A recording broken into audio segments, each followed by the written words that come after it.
Quran dan tahfizul Quran pada hari ini, tapi beliau ada tugas di luar daerah. Karena beliau tugas di luar daerah, beliau titipkan salam lewat beta untuk sampaikan kepada masyarakat Jamilu. Beliau memohon maaf. Akhirnya beta hari ini 3 titipan. Yang pertama beta sampaikan sambutan dari Kepala Kantor Kementerian Agama Kabupaten Buru. Yang kedua hikmah Hatmil Quran. Yang ketiga doa. Ini andaikan dibayar ini amplop tebal. Tapi kita di Kementerian Agama itu tidak boleh dibayar. Ini sudah ada dia punya surat kemarin. Dan beta lihat ini kayaknya skincare yang ada ini sudah mulai pudar ini. Ini karena matahari. Tadi ini dia miring sebelah, kapal miring sebelah karena matahari. A'udzu billahi minasyaitonir rajim. Bismillahirrahmanirrahim. Assalamualaikum warahmatullahi wabarakatuh. Assalatu wassalamu ala asrafil anbiya'i wal mursalin Sayyidina wa maulana Muhammadin wa ala alihi wa sahbihi ajma'in, amma ba'du.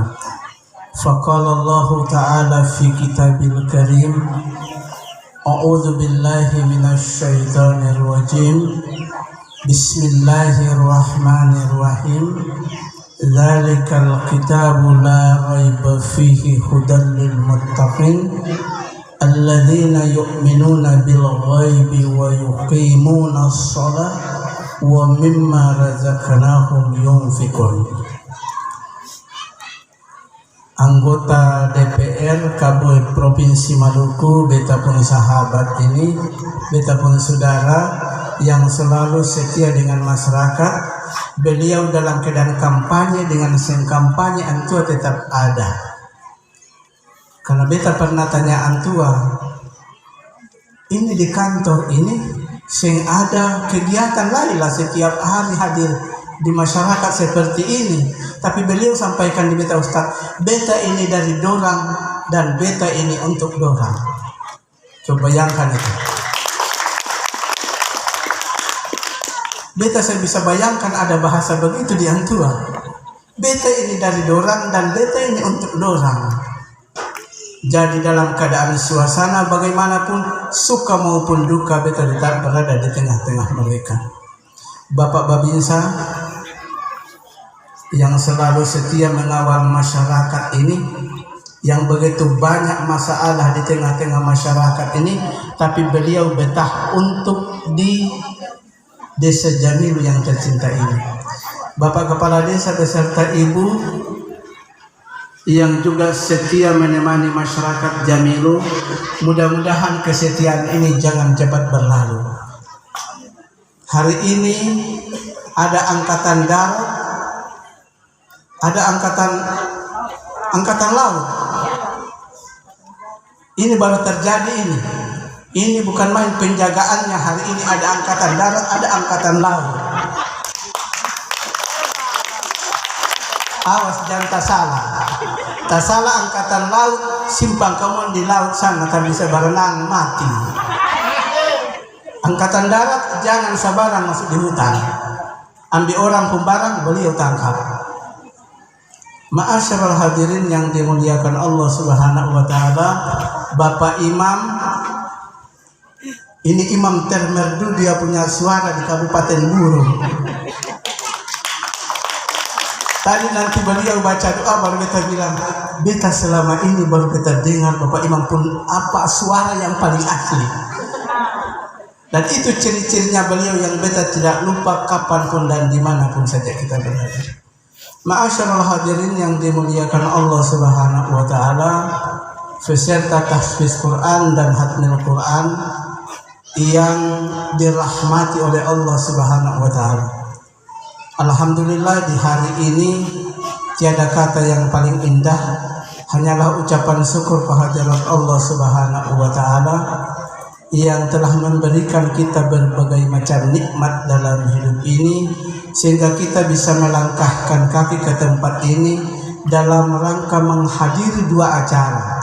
Acara yang pertama adalah khatmul Quran, yang kedua tahfizul Quran. Beta ini baju ini sampai pulau-pulau Kalimantan berderet-deret ini, pulau-pulau Manipa banyak di beta pun baju ini. Dari pagi ini beta pun baju ini saya ganti. Pagi tadi jam 9 kasih kawin orang di Karang, jam 11 tadi kasih kawin di Juku Besar, terus jam 1 lewat sedikit lari kemari, sebentar malam 4. Ini 4 baju ini dipakai terus. Andaikan dia bisa berbicara, wahai Ustadz Andi, lepaskanlah daku, karena aku tidak mampu lagi bersamamu, karena terlalu bau ketek yang melekat.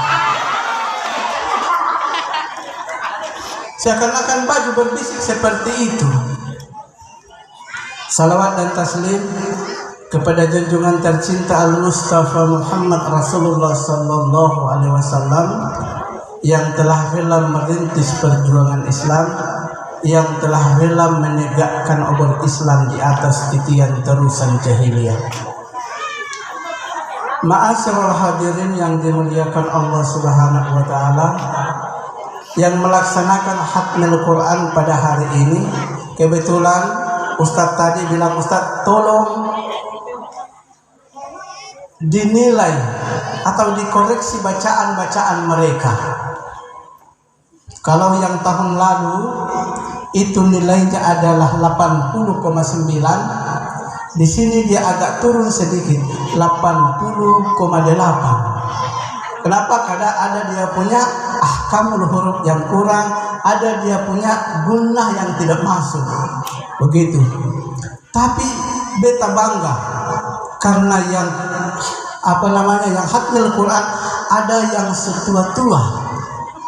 Ini punya semangat untuk membaca Al-Quran, karena memang Al-Quran itu adalah untuk dibaca. Siapa yang membacanya bernilai pahala. Maka ibu-ibu tadi yang beta bilang skincare, jangan sampai dia tak kupas atau dia kena matahari tadi.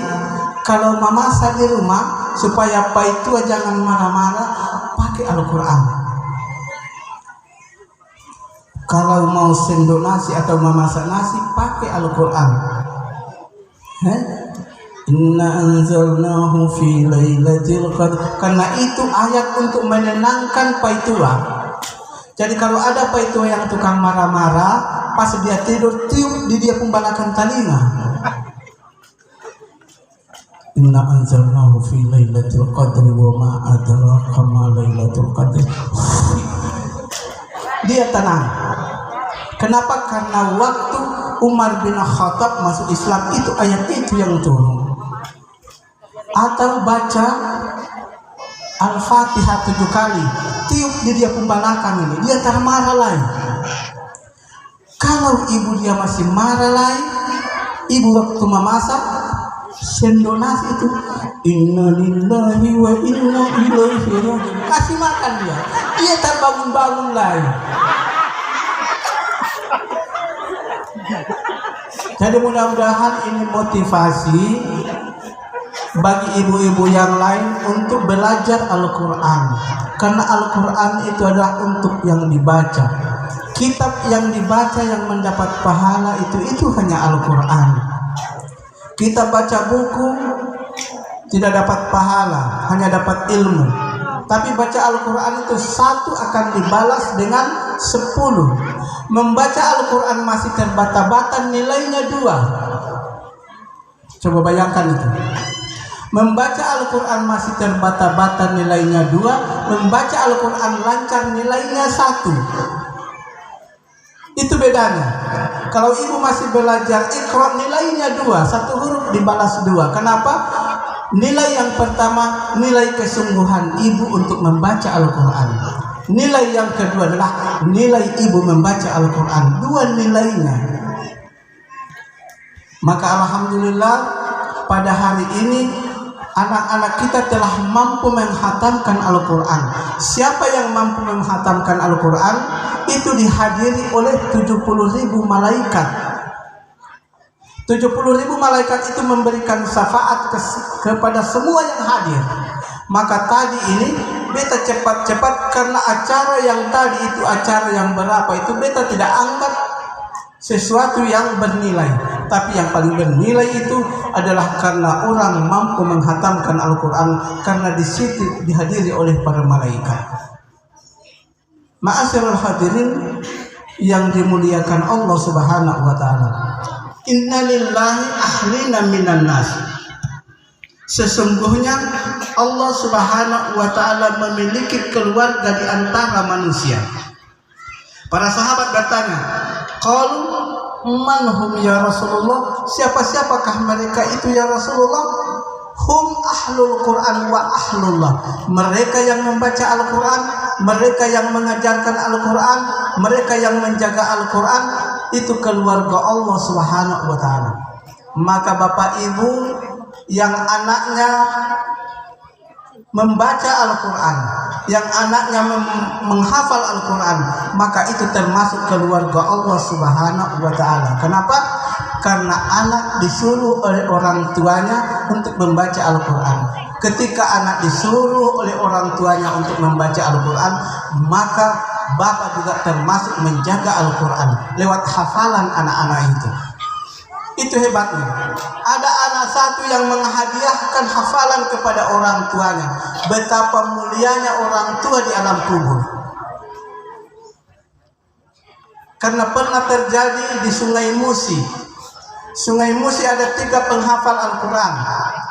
Ada yang 30 juz, ada yang 20 juz, ada yang 10, ada yang 5 juz, 4 orang.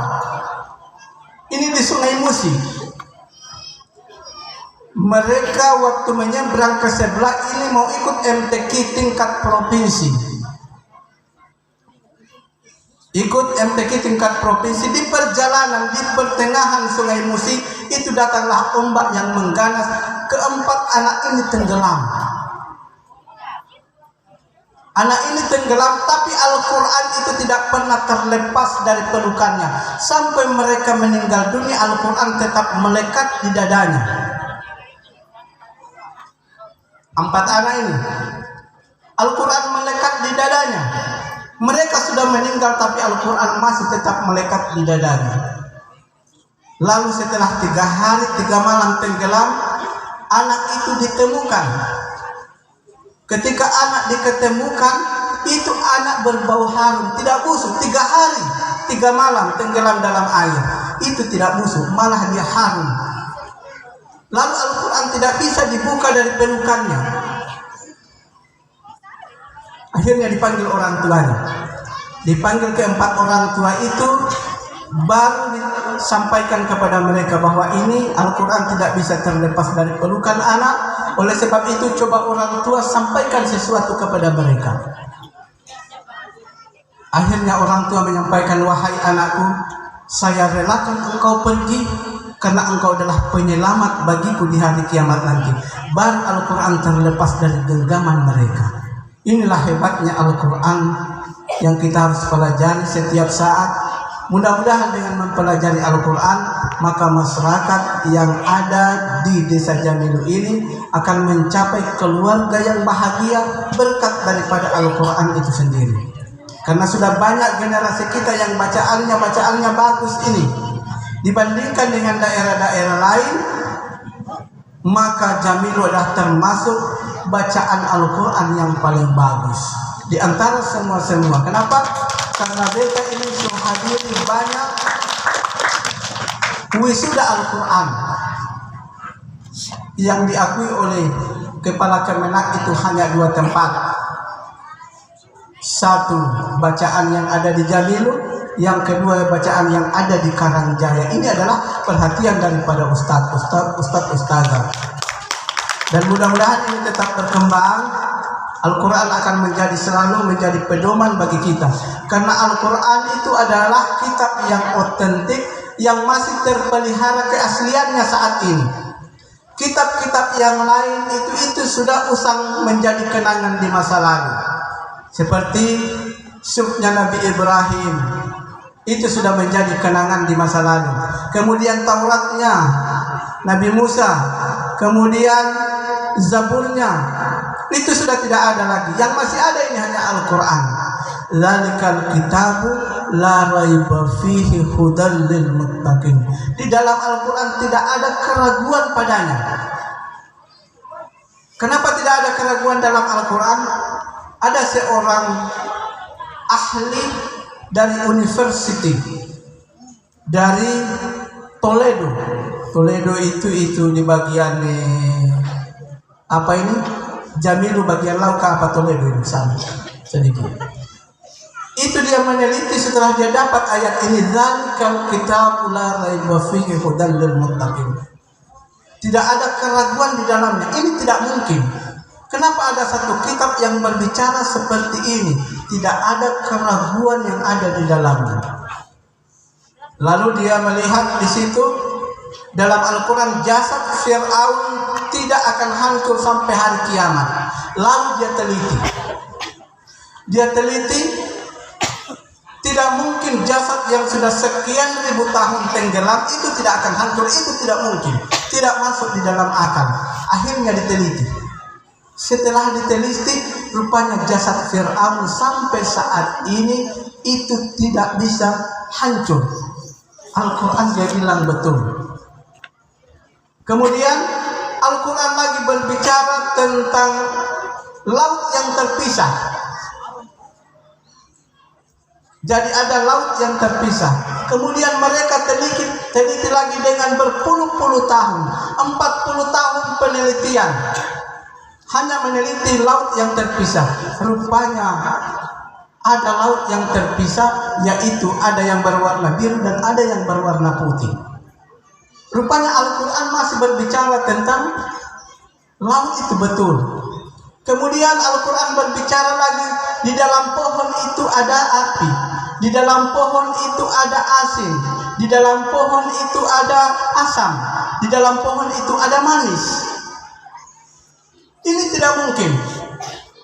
Jadi rupanya setelah diteliti oleh para ahli, rupanya di dalam pohon itu ada manis.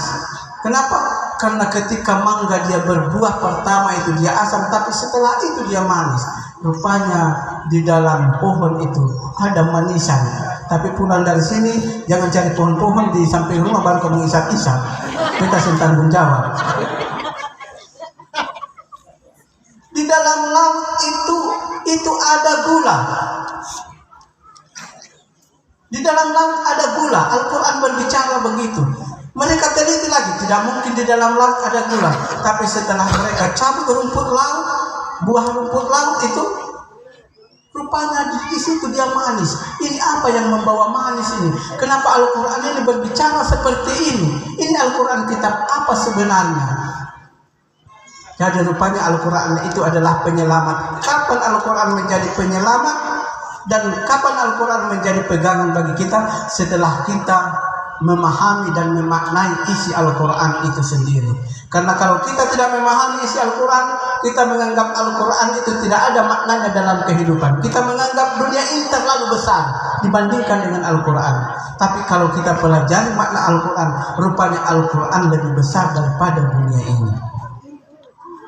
Ma'asyiral muslimin yang berbahagia, tadi anggota DPR bilang, beta Ustaz, kata lu ini belum sambayang. Beta masih mau bicara banyak. Beta belum bicara tentang mewujudkan generasi Quran bersatu membangun negeri. Kalau orang yang membangun itu akhlaknya ada di dalam Al-Quran, maka dia akan mampu membangun desa. Tapi kalau akhlaknya tidak ada dalam Al-Quran, semua dia makan. Semen dia makan, aspal dia makan, oli dia makan, semua dia makan. Tapi kalau ada dalam Al-Quran, insya Allah dia akan bersatu membangun negeri ini, negeri yang baldatun thayyibatun wa rabbun ghafur. Demikian yang dapat kita sampaikan. Mohon maaf atas segala kekurangan. Mari kita sama-sama berdoa. Mudah-mudahan doa kita diijabah oleh Allah Subhanahu wa taala. A'udzubillahi minasyaitonir rajim. Bismillahirrahmanirrahim. Allahumma salli ala sayyidina Muhammad wa ala ali sayyidina Muhammad hamdan yuwafi ni'mah wa yukafi mazidah. Ya Rabbana lakal hamdu kama yanbaghi li jalali wajhika al-karim wa azim sultani. Allahumma inna nas'aluka ilman nafi'an wa amalan mutakabbalan wa rizqan tayyiban wa amalan salihah. Rabbana atina fid dunya hasanah wa fil akhirati hasanatan wa qina adzabannar. Walhamdulillahi rabbil alamin. Wallahu muwaffiq ila aqwamit thariq. Wassalamu alaikum warahmatullahi wabarakatuh.